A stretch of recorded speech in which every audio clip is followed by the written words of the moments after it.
Sister Teresa, insellimlek u nilqek għal programm ieħor. Sejjaħtilkom ħbieb il-paċi bijak.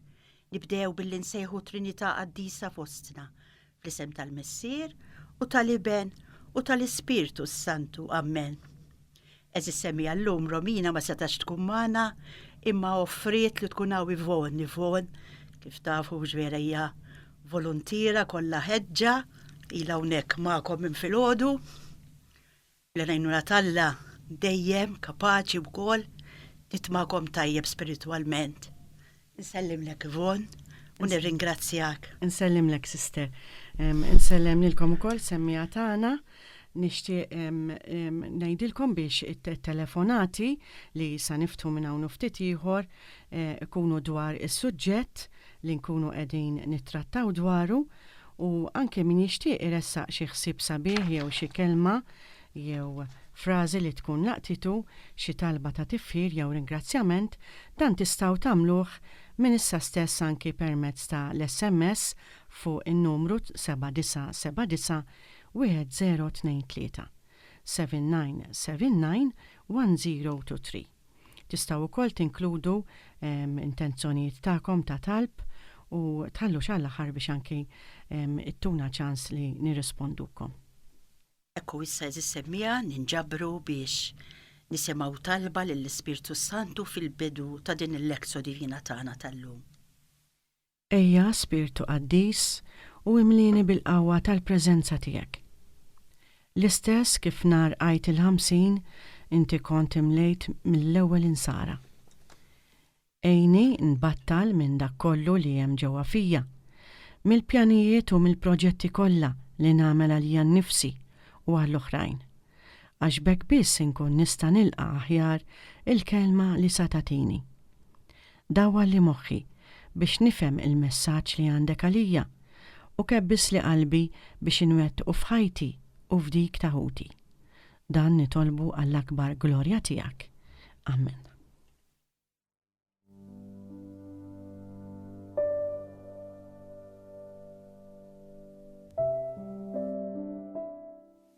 Eżis semmija, illum għandna stedina oħra ta' importanza minn dan Ġesu li mgħallem qaddistana li joġbu jsejjaħ lili u lilek ħbieb.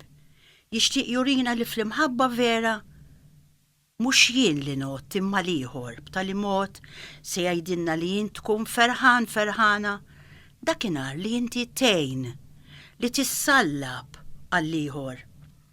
Alla ħalaq in-natura, ħalaq lilna fuq ġbija ta' ibnu Ġesu li qed ikellimna llum. Kull ċellola f'ġisimna ġiet maħluqa fuq ġbija tiegħu u ġbija ta' dan Ġesu li ben Talla marel nafu li saret ġisem minn xhur fuq salib, ġisem li straħ fuq is-sodda tas-salib. Din hija l-verità waħdanija però li tferraħna għax nafu li dan Alla għajjem mill-mewt lil dan il-maħbub tagħna Ġesu.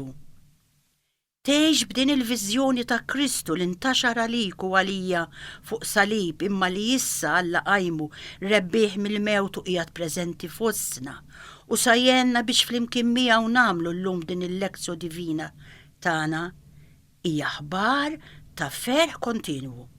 Din il-bandiera eżis semmija li jiena u int bħala nsara veri irridu nxejru quddiem il-ġenerazzjoni tagħna.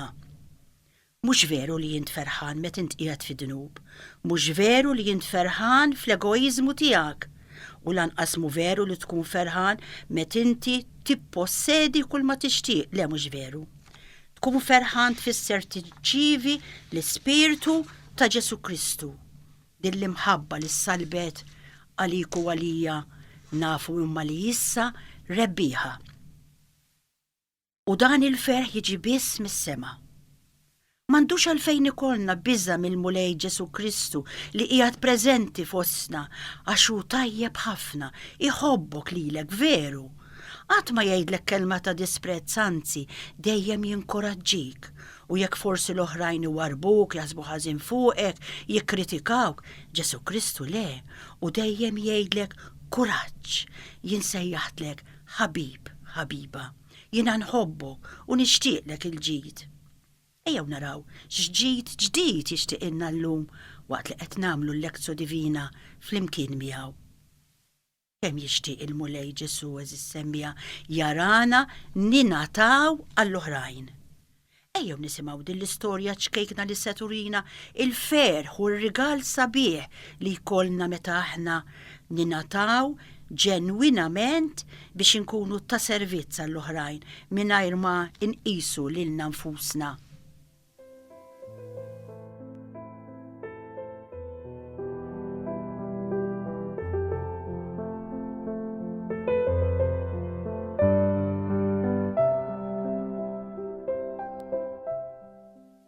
It-tabib Dr. Bertin Annis tar-Raħal kien bniedem b'qalb tad-deb, kien maħbub mhux biss għax kien jinteressa ruħu ġenwinament meta xi ħadd minnhom jimrat. Imma ħafna drabi anqas biss kien jitħallas tas-servizz tiegħu. L-iktar meta fil-familja kien jara ħafna wlied u kien jaħseb li dawn mhumiex gawduti. Anzi xi drabi kien iħalli warah xi offerta żgħira biex dik l-omm marmla ikollha biex trejjaq lill-ulieda. Imħabba verament ġenwina lejn l-oħrajn, kif anki se nsibu fis-silta tal-Vanġelu li se nirriflettu fuq llum. Meta dan it-tabib kien ikun jagħmel il-visti mal-klinika tiegħu ġo kamra mdaqsa fit-tieni sular, kien idendel tabella bil-kliem Dr. Bertin qiegħed barra. Malli jidħol, dlonki dawwar it-tabella u jidher il-kliem Dr. Bertin qiegħed fuq. Għaddew is-snin u dan it-tabib baqa l-istess, jgħin u jfarraġ, jikkura u jfejjaq. Mitta 80 sena, mibki mir-raħal kollu, għax għalihom il-koll kien iktar qisu missier twajjeb milli tabib. U ħadd ma skanta li ftit li xejn sabu flus f'ismu fil-bank jew f'daru. Anqas biex jagħmlu rħama fuq qabru ma kien hemm. Poġġa f'qabar komuni. U biex ikunu jafu fejn tqiegħed iddeċidew li jwaħħlu t-tabella li għal tant snin tperċet mal-klinika tiegħu li tajt Dr. Bertin qiegħed fuq. U intebħu li ebda rħama ma seta twassal il-messaġġ aħjar għax għal min jemmen eżis semmija ħajjitna ma tispiċċax fil-qabar u min fħajtu jkun ħen għal kull min ikun fil-bżonn, għal fqir, għejn lil-batut, lil-marid sabba lil-imnikket u wennes lil-imwarrab, postu, żgur mhux se jkun isfel, imma se jkun fuq ma ġemp il-mulej Alla tagħna. Hija storja li ddaħlek f'qoxortok u veru. U ġalek taħseb u tirrifletti biex tara inti tiġix dejjem l-ewwelin u moħħok forsi ftit li xejn jaħseb l-oħrajn. U issa biex inkomplu nirriflettu kif nistgħu ninataw għall-oħrajn kif għamel Dr. Bertin sejrin namlu din il-lezzju divina tagħna mis-silta sabiħa li tinsab fil-Vanġelu ta' San Mark, kapitlu 2, versi 1 sa 12 li ġib it-titlu Ħbiebu niżluh mis-saqaf. Nirriflettu flimkien mal-mulej fuq din is-silta. U naraw x'kelma jew sentenza sotolqotna biex nagħmlu r-riflessjoni personali tagħna. Se naraw lil dan Ġesu li mallem tagħna bħas-soltu, kollu ħeġġa kif iqum filgħodu, ġappjanat fejn se jmur jagħmel il-ġid lill-oħrajn jgħallem iwissi, ifejjaq, jgħin. Ġesu qed issemmija ma jagħmilx ħlief ġid. Il-Vanġelu mimli b'emmejjel li saħruk li wettaq dan Ġesu meta kien hawn fostna. Ifejjaq lebrus, ifejjaq mefluċ, ifejjaq kull xorta ta' mart, iqajjem il-mejtin, iwissi, jgħallem, jagħmel kull xorta ta' ġid. Imma l-orrif tal-liġi, dawk li kienu għallima tal-poplu jikkritikawh.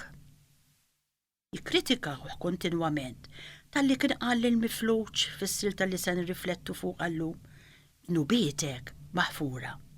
Jikkritikawh tal-li jaċċetta li jiekol mal-pubblikani, tal-li fejjaq meta kien is-sibt. Kull darba Ġesu tagħna kif se narawh jagħmel illum, jurihom kemm kellu raġun iġib ruħu hekk. Ma l-orrif tal-liġi jibqgħu iwebbsu qalbhom. Anzi, jibdew jiddiskutu bejniethom x'se jagħmlu bih. L-ejra u s-supervja kienu għamewhom.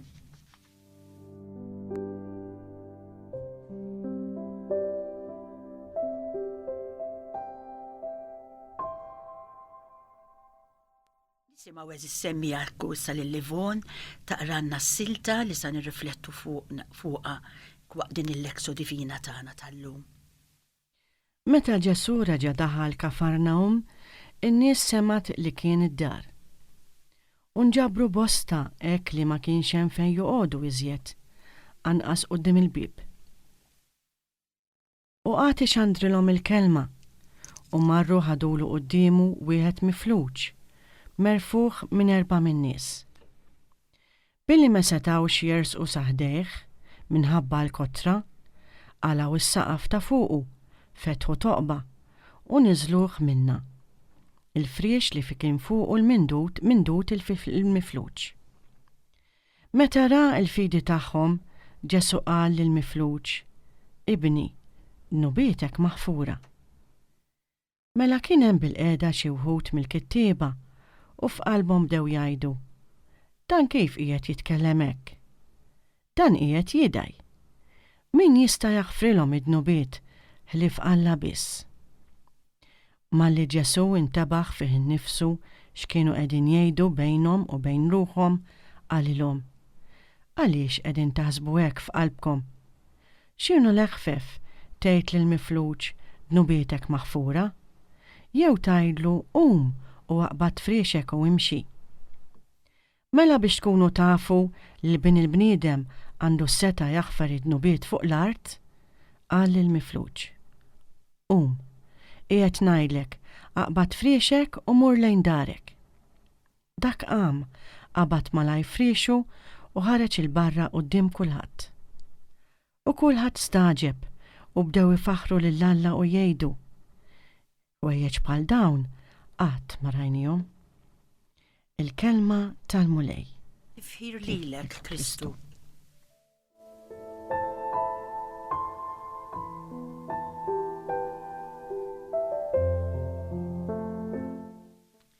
Kif qed naraw eżis semmija, il-Lud jipprofettaw u jakkużaw lil Ġesu b'dawwa għax qal lill-paralitiku: Ibni, dnubietek maħfura.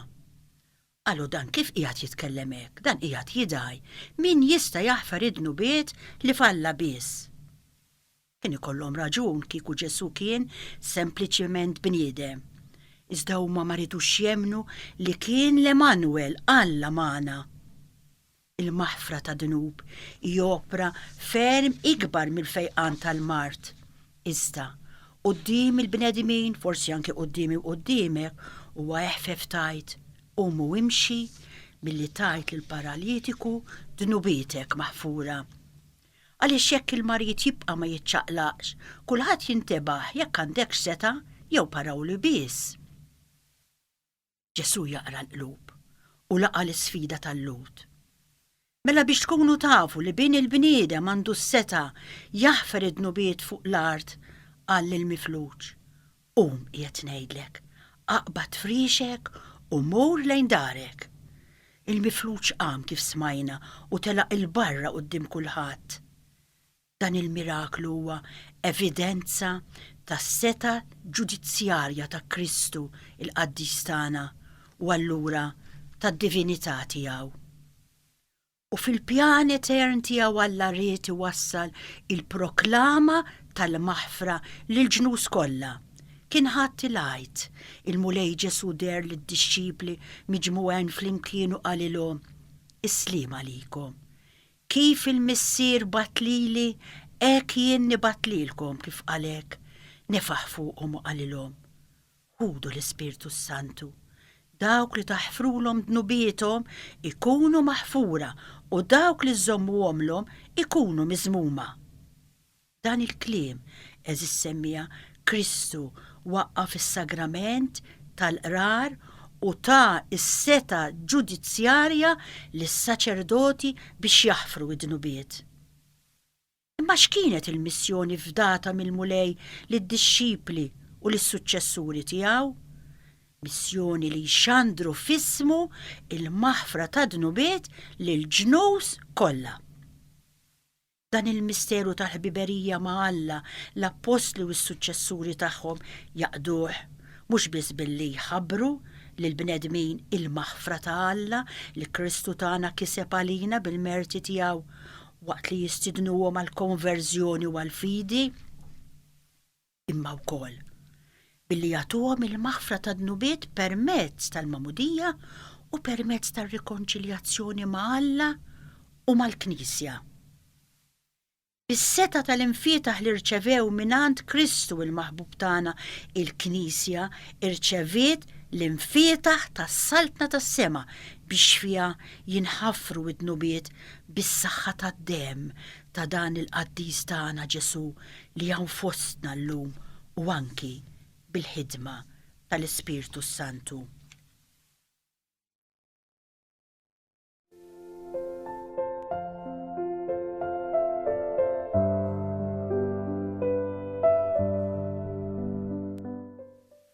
U f'din il-Knisja li r-ruħ li tkun mejta fid-dnub tgħix mill-ġdid ma' Kristu li bil-grazzja tiegħu tagħna is-salvazzjoni.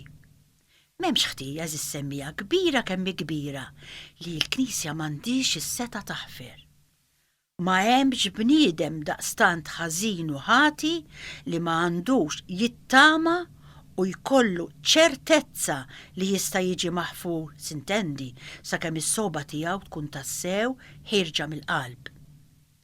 Kristu li miet għall-bnedmin kollha irid li fil-Knisja tiegħu il-bib tal-maħfra jkun dejjem miftuħ għal kull min jerġa' lura mid-dnub. Hekk ukoll Ġesu ried li d-dixxipli għaddejja f'qar tiegħu jkollhom seta' bla qies u li f'ismu jagħmlu dak li hu għamel meta kien hawn fid-dinja. Is-saċerdoti semmija irċevew seta' mingħand Alla. Alla iwetta hemm fuq fis-sema, semgħuha tajjeb dik, dak li s-saċerdoti jagħmlu hawn fuq l-art. Is-saċerdot hu imħallef. Jekk jaħfer fuq l-art, Alla jikkonferma dik il-maħfra fis-sema. Din is-seta ma natax la lill-anġli u lanqas lill-arkanġli. U tajjeb li nirriflettu li kieku fil-Knisja ma kienx hemm il-maħfra ta' dnubiet, la kien ikun hemm ix-xewqa u lanqas it-tama ta' ħajja u ta' ħelsien għal dejjem. U hawn irridu inroddu ħajr lill-Alla li jogħġbu jagħti don bħal dan lill-Knisja tiegħu. Ejjew nifqu ftit semmija. Għal-pawsa mużikali ferm sabiħa. Se tgħidilna li mhux biżżejjed li nħobbu lil dan Ġesu preżenti fostna, imma inħobbuh verament meta aħna nħobbu lill-oħrajn f'ismu. Għalikom is-silta Loving God, Loving Each Other. Loving God.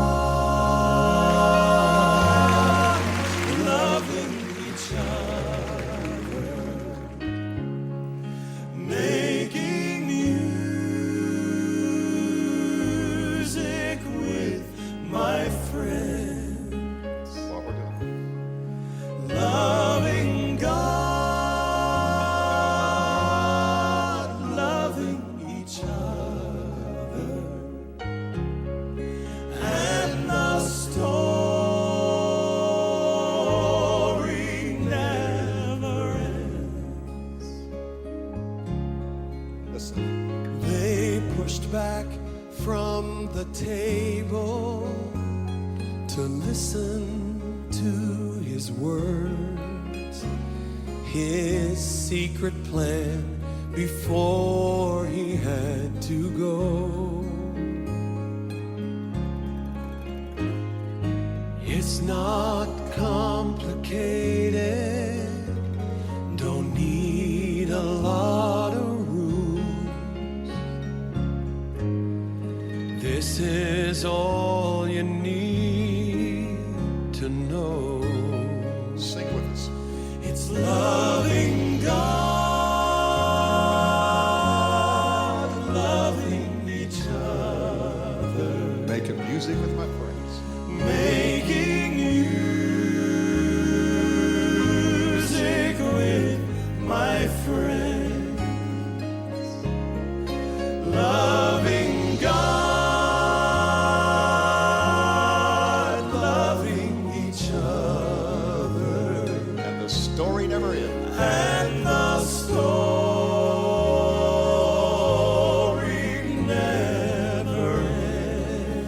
and again. Loving God.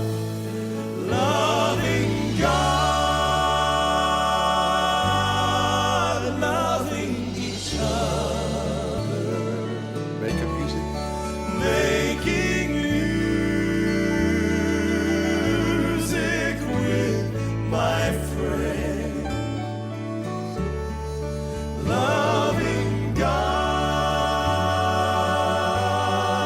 loving each other,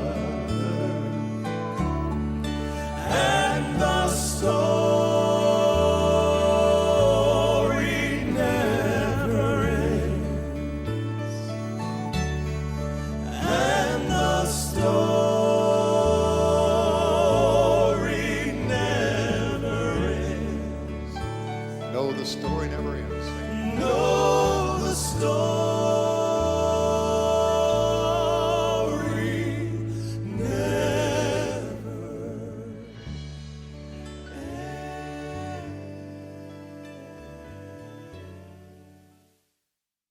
Inkomplu eżis semmija ftit ħsibijiet oħra fuq din is-silta verament importanti.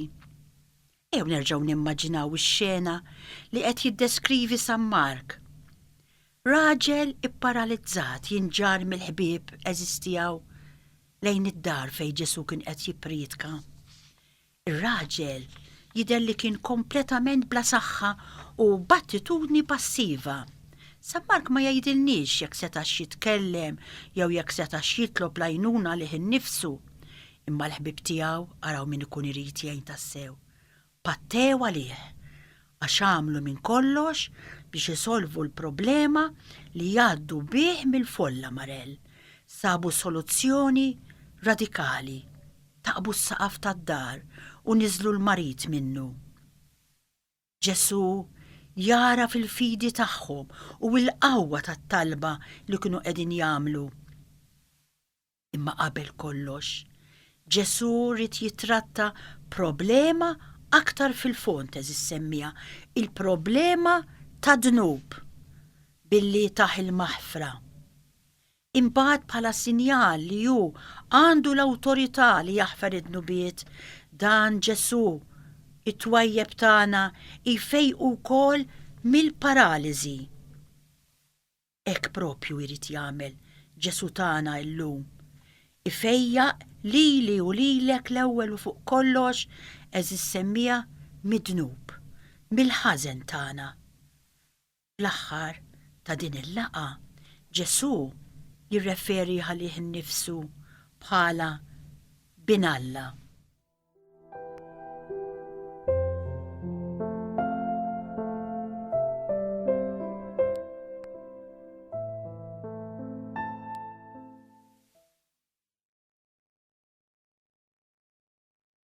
X'inhu ma tajt il-lezzjonijiet prinċipali li rridu nitalmu għal ħajjitna?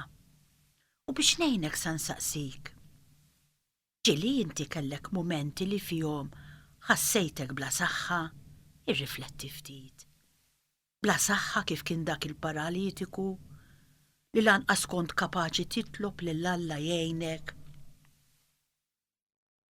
Jew forsi taf b'xi ħadd li b'diversi modi u paralizzat bħalissa li għandu bżonn l-għajnuna tiegħek biex jasal għand Ġesu.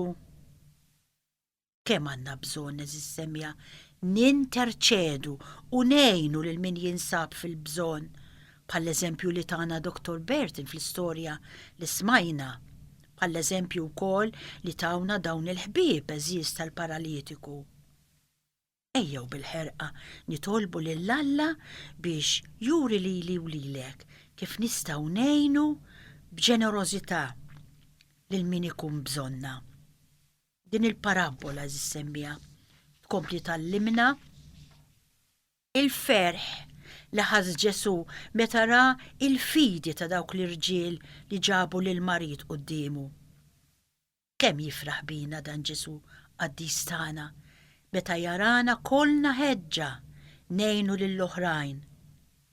Ġesu ra wkoll f'dawk il-ħbieb li ma kinux rassenjati dawn li ma jista' jsir xejn fil-fatt rajniehom x'ivvintaw biex iwassluh quddiem Ġesu. Ġesu ħares lejn il-paralitiku u raħ qisu konfus, muġuħ. Imma l-ħarsa ta' Ġesu ma marritx fuq il-qada fiżika tal-marid iżda fuq dik spiritwali. Mhux fuq il-bżonn li jidher, kulħadd kien qed jara l-mart tiegħu, ma Ġesu ħares lejn il-bżonn spiritwali li ma jidirx jekk mhux minn Ġesu u qallu kif jgħid lili u lilek permezz tas-saċerdot, nubietek maħfura. Li tfisser qed jgħidlu tista' mill-ġdid taffronta l-ħajja.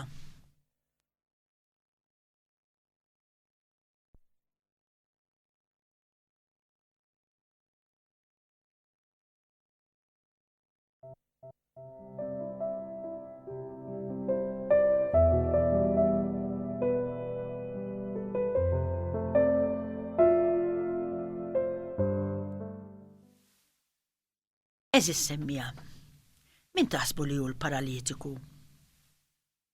Waxbija tal-bniedem tiegħi u tiegħek. Il-bniedem fil-qada meta ma jistax jiċċaqlaq, meta jgħix rassenjat għal xortih. Il-bidla li wettaq Ġesu għanqlet l-ostilità ta' xi wħud għax uriet il-bżonn li huma wkoll jinbidlu. Qed jgħidha lili u lilek tallu. Il-mulej qed jara fina il-bżonn li aħna ninbidlu eżis semmija. Issa naraw il-marit imfejjaq, il-mifluġ imqajjem fuq saqajh, wara li stempħet u stejqret il-kuxjenza mar id-dar. Fejn qabel kien pis u xkiel, issa sar ferħan u attiv, imbidel għaliex għax iltaqa' ma' bin Alla, Kristu, is-Salvatur, il-Feddej, il-Ħellies. Issa saret il-konverżjoni tal-qalb. Il-folla ratu beżet għax femet u ma baqgħetx kuntenta bija nfisha. Ittendiet li ma kienx b'saħħitha daqskemm kienet tistħajjel qabel ma ltaqet ma' Ġesu u bdiet issebbaħ lil Alla, issemma l-vuċi ta' minu bla vuċi, il-leħen ta' minu mutu. Bdiet il-folla tirringrazzja l-Alla. Għaliex? Alla jrid li aħna nagħtu semna. Iva jrid li aħna nagħtu semna fil-fidwa tal-bnedmin u f'kull bniedem bħal f'dak li kien mifluġ tista' tidher is-seta u l-glorja tal-Alla. Alla ta' din is-seta divina lil dan il-maħbub tagħna Ġesu biex iwettaq il-bidla ġewwinija, il-konverżjoni tal-qalb lil bnedmin kollha. U llum irrid din il-konverżjoni, din il-bidla ġewwinija fija u fik biex aħna wkoll nitwildu mill-ġdid. Inħarsu issa lejn il-Farażin li baqgħu sikta. Iżda skietom eżis semmija m'għandux jiskuraġġina milli nemmnu fil-qawwa tal-imħabba ta' dak li jħobb lil kulħadd mingħajr eċċezzjoni. Kull marit tafux fis-sodda jew mhux, kull persuna li tinsab f'xi problema x'inhi hija sejħa għalina biex noħduha għandan Kristu kif b'tant ħeġġa għamlu dawk il-ħbieb tal-mifluġ.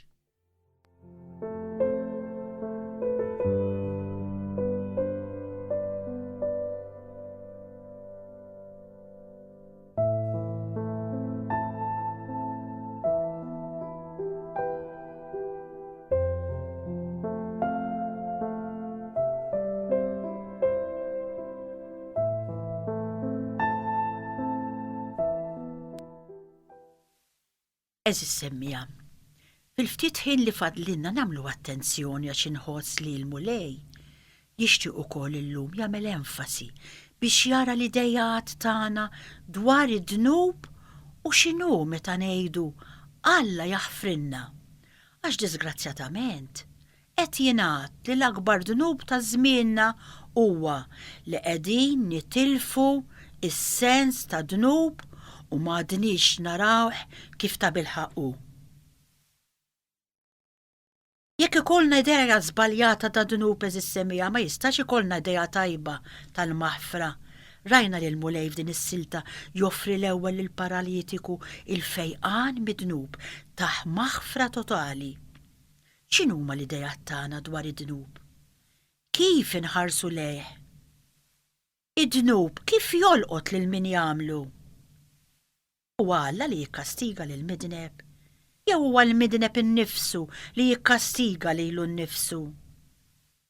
X'nifhmu imma meta ngħidu Alla jaħfrinna, nifhmu biss li jeħlisna mill-kastig li ħaqna?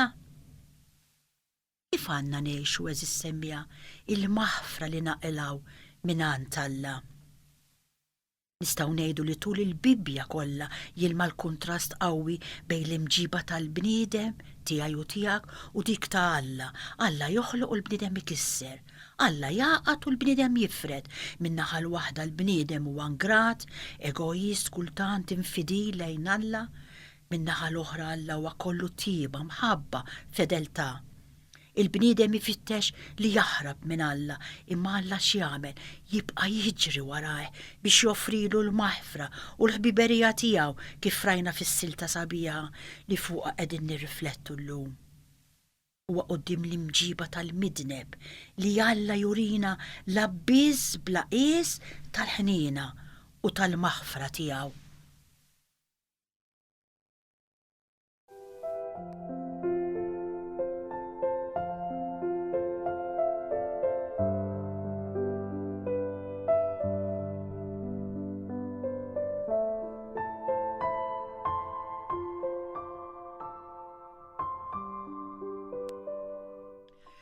Meta Alla rrid juri lil Mosè min kien qallu li kien Alla li jader u jħenn, tqil biex jadab u kbir fit-tieba u s-sewwa.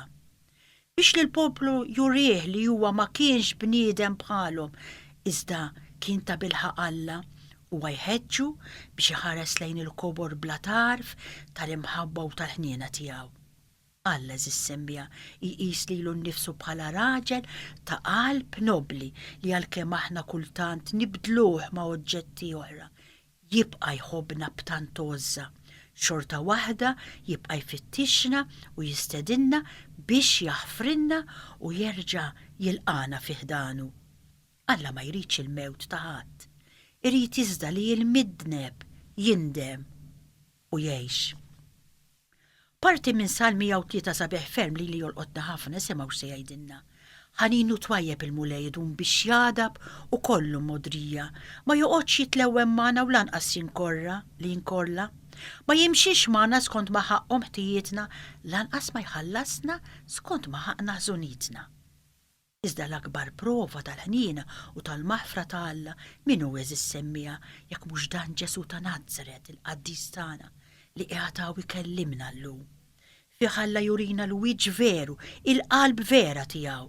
Alla ma batux lill-ibnu fid-dinja biex jagħmel ħaq minna imma biex id-dinja ssalva permezz tiegħu. Iva dan Ġesu, il-Qaddiż tagħna ġie biss biex ifejjaqna mhux biss mill-mar tal-ġisem, iżda fuq kollox mill-erq ta' kull ħażen li hu dnub. Tafu li d-dnub huwa l-ar paraliżi li qatt il-bniedem jista' jġarrab eżis semmija u jnixxef fl-għajn infisa tat-tieba tal-verità u tal-ħajja. L-ikbar rigal li Ġesu ta' lil dak il-paralitiku ma kienx meta qajmu bil-wifqa, issa meta ħafirlu dnubietu. Il-maħfra ta' Alla rigal mill-aktar prezzjuż. Hija tisbuq għal kollox il-maħfra li aħna kapaċi nagħtu lil dawk li offenduna. Meta Alla jaħfrinna huwa mhux biss jeħlisna mill-kastig li kun ħaqna, huwa mhux biss jaħfrilna bħal dak is-sit li jagħlaq għajn waħda l dik id-darba u jgħaddijinna lixxa. Bil-maħfra tiegħu Alla jħassar dnubietna għal kollox u jaħsilna isaffina u aktar mis-silġ nibjadu. Alla ma jġibx ruħu magħna bħal dak ir-raġel tas-sena li jirrestawra xi kwadru mqatta' u mibrux ta'. Bil-maħfra tiegħu Alla tafu x'jagħmel iwellidna mill-ġdid lil miflux Ġesu, jurnala biex iqum, jaqbad frixu u jimxi. Bil-maħfra tiegħu Alla jagħtina kull qawwa biex insewwu l-ħsarat li ġibna bidnubietna u nimxu l-qudiem fit-triq tagħna lejh. L-aħħar vers tal-Evanġelu smajna dan il-kliem.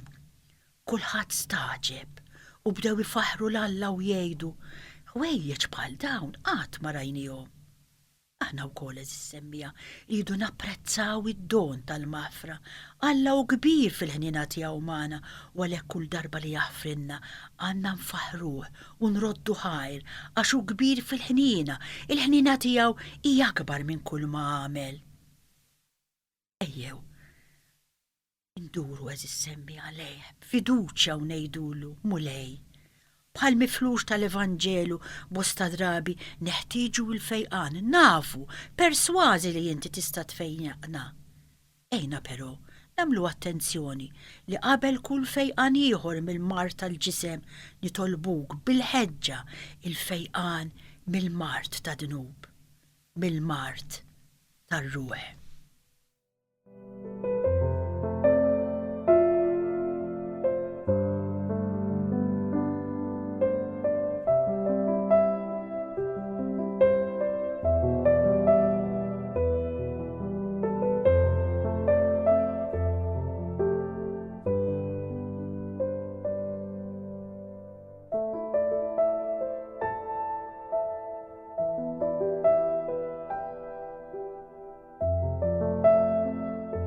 Ekku semmija dan huwa l-ħin issa li tistgħu iċċemplu biex titkellmu ma' Sister Teresa. Nitolbukom hekk biex tkomplu mas-suġġett, iżommu mas-suġġett li waslitilna is-sister u tkunu tistgħu hekk issa fuq 21453-106 iċċemplu titkellmu mas-sister. Fil-fatt diġà għandna żewġ telefonati, sister. Hello, Radio Marija. Hello, Radio Marija. Nselmulek. Nsellem Sister Teresa u Lila Kivon. Nsellim. Jina l-ħaqt bitċa, imma l-aktar li laqtitni jadina tal-mitamil dak il-mirata nseħulu, ekku sejja il-dak. Issa, jina taf kif qed noħodha il-lut u kol bdew ġakkużawh li ġesu għal dak kollu li kien qed jagħmel għal-fejqan u jsejjaq kull xorta ta' Mart. Sewa, u kemm tal-ġisem u kemm tar-ruħ. Ma l-ewwel fejja ir-ruħ imbagħad fejja il-ġisem tiegħu. Mela jiena qed ngħid bħalissa qed inġib quddiem għajnejja. Ġesu ma beżax ħammeġ idejh biex ifejja il-Mart. Preċiż. U anki Mart li kien jittieħed. Preċiż. Mela aħna jiena ngħid għalija ngħid hekk m'għandniex aħna wkoll inħamġu idejna. Maħnis ħamġuhom għax dak huwa Alla u mod ieħor, imma aħna m'għandniex inħamġu jdejna fis-sens li ma nibżawx nagħmlu dak kollox li jkun hemm bżonn mal-proxmu tagħna. Preċiż. Dik it-talima propju li rrid itina llum il-mulej. Anki jekk niġu kritikati, inħarsu lejn Ġesu, ġie akkużat għal dak kollu li jagħmel. Imma aħna m'għandniex għalfejn nibżaw għal dak li aħna nkunu ser nagħmlu, ħanamlu għall-glorja tal-Alla. Preċiż. U bla ma nistennew xejn lura. Ekku hi. U fl-aħħar ngħid, sister, Għajtli. bħalma dak meta fejqu u mar id-dar ferħan. Ekku. Aħna wkoll meta naqdu dak li nkunu sejrin nagħmlu u verament mill-qalb, aħna wkoll nistennew li mmorru id-dar ferħana għal dak l-emmil li nkunu għamilna. Ekku. Xek, sister. Anki proset. U anki jekk inti nkun ġejt kritikata, ġifieri trid pereżempju. Dak nilqgħu bħala ngħidalija bħala tifsir. Ngħidara ara jiena. Nirringrazzjawk. Jiena Nina Sister Teresa tal-Liġin. Narak il-lejla mela nin. Għandna l-prayer meeting nhar it-tlieta ta'. Ekku kun qiegħda waħe. Jekk Alla jrid. By God bless. U proset ħafna. Kif qed dana tispjega dan il-fatt tal-Vanġelu vera sabiħ. U għall-mulej li qed iwassal ta'. Ħafna. Aħna nkunu biss il-mikrofon tiegħu bajna. God bless you, narak il-lejla, God bless. Grazie ħafna. Għanna telefonat oħra, sister. Hello, Radio Marija. Bonġu, Radio Marija. Paċi ma'kom. Ma'kom ukoll, miegħek ukoll. Proset tat-talim sabiħ.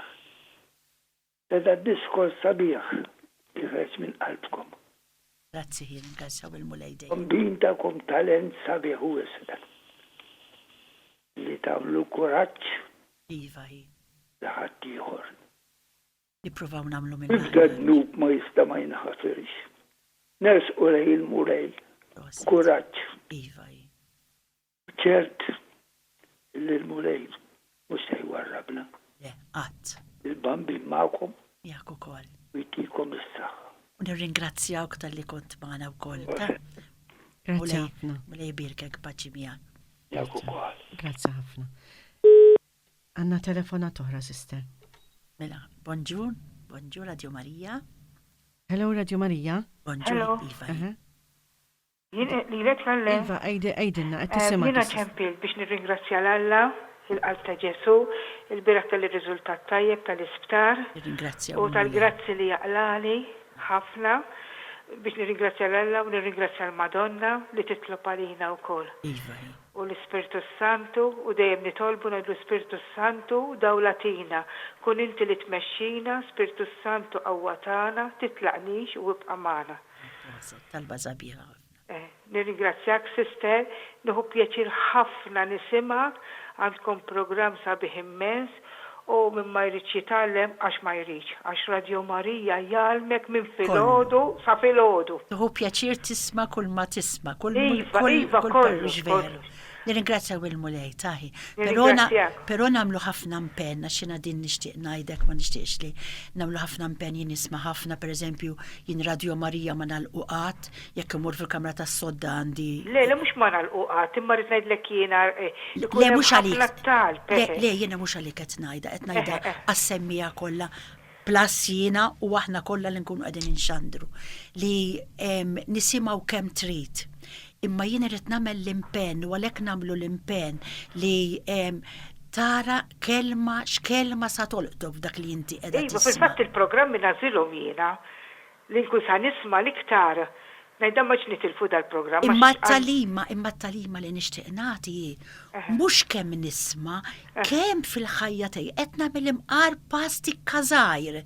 Jekk il-mulej qed narah pereżempju qed jgħidli u jallimni u paċenzjuż. Fil-fatt kemm inni nisma' Radio Marija nbdilt ħafna Raset, jiena. nirringrazzjaw il-mulej u dak l-iskop Iva, tar-radio. nbdilt ħafna. U fejn kont kun nervuża u nirrispondi. Da żmien noqgħod kalma u noqgħod inqis qabel ma ngħidha naħsibha qabel ngħidha. Dik, proset, il-mulej qed jaħdem. Nirringrazzjawk ħafna. Thank you, inti, thank you, sister. Mulej tfal-barka tiegħu fuqkom. Grazzi lilek. Sakemm nirċivu telefonat oħra, sister għanna dawn l-SMSs. Naħseb m'hemmx ċans għalti għax fil-48 irdu Iva, Iva. Naqraw l-SMSs l-aħjar għax. Ekku, għanna Għanifu fil-ħin. l-sister Agostina, għettajlek grazzi ħafna l-lalla ta' dan li tajtna l-lum, kelma tonkaroġġiment. Miskina, sister Agostina jitolbu għalli għax għadna għara ma tiflax, xtaqt nintaqa miegħek sister Elvira biex ngħidlek, jien ma nafx qed tisma' Monika. Mela ħani bat il-messaġġ għax ma kellix ma minni batu l-bira. Jekk tixtieq Monika tiġi għal prayer meeting, għax mandiġ il-mobile tijak, għax għallu li inti bidiltu. Għanna l-prayer meeting dan it-tlieta jkun l-iskola Saint Monica, titħol minna ħat ċefi. Nirringrazzjak il-mulej u l-mulej jifejqek Agostina malajk. Għettajdinna kelma ta' inkoraġġiment u bla dubju ta' xejn tressaqna lejn Ġesu. Mbagħad għandna SMS ieħor, Luis, qed tgħidilna biex nitolbu għalija proset tal-programm u nixtieq li titolbu għat-tifel li hu marid bil-lukemja u qiegħed jieħu il-kura. Nitolbu għalihom bil-qalb. Ħallu fuq l-ispalla tal-mulejta. ċertu problemi li huma tqala lina nitfawhom fuq spalla li tiflaħ u l-ispalla ta' dan li mallem għad-distana li qed ikellimna llum spaltu tiflaħ. Mux biex ineħħilna l-problemi, mux bil-fors, imma hand in hand miegħu ekku l-problemi tagħna jieħdu forma diversa ħafna. Ekku, mbagħad għandna SMS minant Lilibet, qed tgħidlek hawnhekk proset ħafna tal-programm u ħadet gost li sir taf minn inti. Speċjalment nixtieqek titlob għall-ibni. Bil-qalb kollha. Isselli ħafna għalik minant Lilibet. Dak kienu l-SMSs li kenna. Sister. Jiena naħseb ħanajdlek Ivon għax tant qed jagħmlilna enfasi li ma nħallux ħafna l-programm fit-tul. Kiena kull ma nixtieq kif għadni kifat li namlu profitt minn dan ir-radio mhux lista ta' kemm programmi naqbad l-iskeda u ngħidlek il-programm sa nisimgħu dak il-programm sa nisimgħu dak oġobni u forsi nerġa' nisimgħu għax jiena minn qalli pereżempju jiena nerġa' nisimgħek u anke f'dejn jiena la nisma' imma l-importanti din nixtieq l-enfasi ħafna għax jiena nipprova naħdem ħafna fuqha. Mhux kemm tisma' kemm tħalli dak li qed tisma' ibidlek imqar naqra, imqar jekk jiena pereżempju ma nafx jiena nervuża u jiena qiegħda marida fis-sodda u jiena pereżempju qegħdin iservuni, jiena kemm qed inkun paċenzjuża b'dak li għandi u kemm qed ngħader u nifhem il dawk li qegħdin jgħinuni. Ma nafx, affarijiet żgħar hekk nitolbuh lil mulej, dak li nħossuh fina li huwa difettek, nippruvaw namlu daqsxejn improvement. Forsi llum irnexxieli, għada rġajt u pitada rġajt, ma nerġa' niftakar u nerġa' nipprova. Dejjem hand in hand mal-mulej u ma' Omna Marija u ġveru.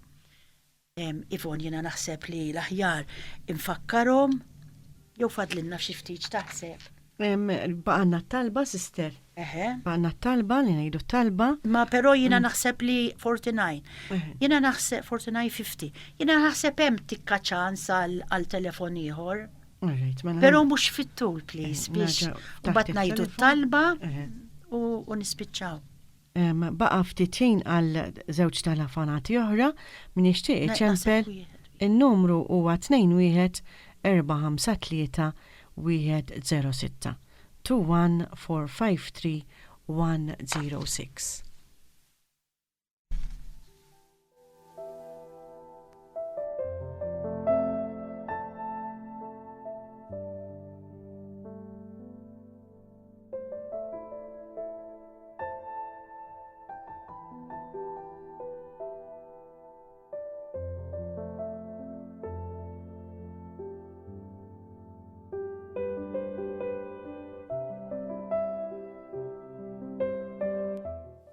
Sakemm hekk baqgħna ftit ħin nixtieq ngħidilkom din il-ħaġa. Illum il-ġurnata il-ħmieġ, naqdan fuq il-ħmieġ ma xar minnu. Però illum il-ġurnata issib li kulħadd iħobb l-indafa. Però hemm libsa li ftitlu xejn nikkonfondu niġru biha mtebba u maħmuġa. Ma nafx indunajtu x'inhi. Il-libsa tal-mamudija. Tkellimna ħafna llum fuq id-dnub. Meta tammidna s-saċerdot talab lil parrinu jew parrina tpoġġi fuqna l-libsa bajda u qalilna attenti li din il-libsa ma tċabsuwiex, imma matul is-snin qaltlu riċabbasnija. Kull meta dnibna konna qed ninżlu fil-ħama bil-libsa bajda tagħna. Però irid ikun jimpurtana ħafna li din il-libsa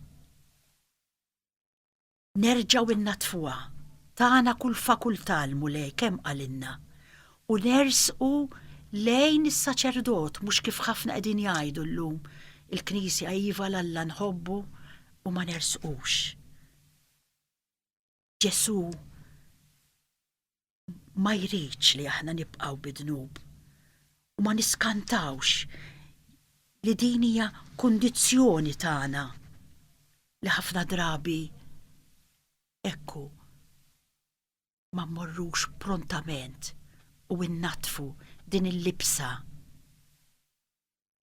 li ġiet mogħtija lilna fil-mamudija. Infaħru lil mulejek u ta' dak kollu li jagħmel magħna, kull ma nixtieq jien Ivon infakkarhom fir-repetizzjoni tal-programm li ssir is-Sibt fil-5:30 ta' filgħodu. Issa ninġabru ħalli ngħidu it-talba. Qabel xejn baqa' għandna ftit ħin għandna ġewx telefonati. Hello, Radio Marija. Le ma naħsibx li għandna ħin Ivon. Fil-qosor. Għajdli. Hello. Yes. Għajdilna ftit baqa' għandna ħin. Fil-qosor hi. Jena please. Iva hi. Ħana l-għamnet tejda prost t-nejlintu. Jena wahda volontarjat, inħob namel volontarjat. L-lum kumulazzjoni għedha ħilpem mal-anzjani tal-Karitas, imma l-lum kumulazzjoni ma kellix laqa u qed nieħu pjaċir ħafna li nisma' dal-programm. Biex tgħidilhom ma li xintawilkom li vera min jagħmel volontarjat iħossu kuntent Iva. ġaqalbu. Għax vera jkun taf li qed tagħmel xi ħaġa l ħaddieħor. All right, sabiħa. Avolja jkollok id-diffikultajiet tiegħek tal-familja imma tħosshom ħfef. All right, Għax sabiħa. il-mulet jiet miegħi.